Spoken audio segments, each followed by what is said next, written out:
Welcome to another episode of Insightful. My name is Marcus Theodore.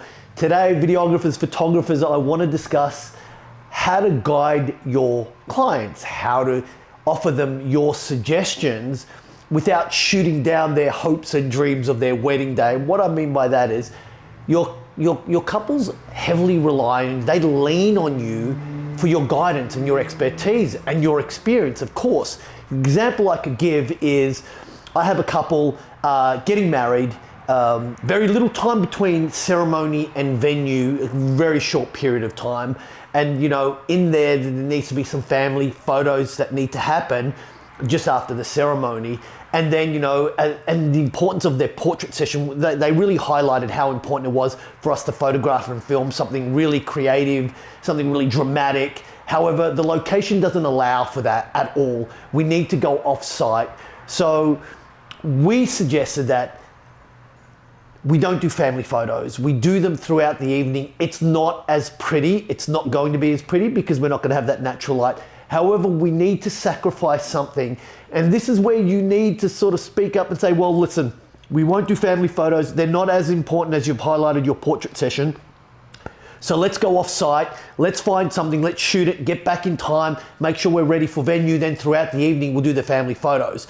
Now, that's not how they had planned. However, as a creative, that it's not going to work if, you're going to get 20, 30 minutes and if the location doesn't allow for something really beautiful and really creative and you need to go off site, you're just not going to have the time. You're going to be stressed out and you're going to be worried about it. And I know in the past, I've had videographers and photographers not say anything. They kind of, oh, well, this is what the couple want.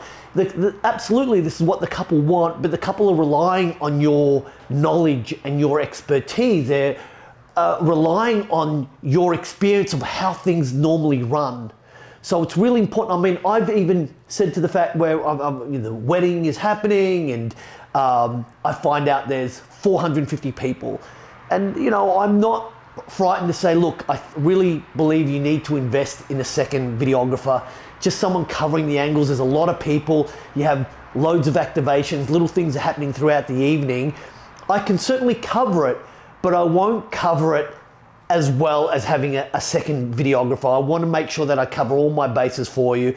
And I don't want you to come back to me after the wedding and say, well, what happened to this moment, that moment? Because I was exhausted in terms of where I needed to be. I can only be in one place at one time, obviously.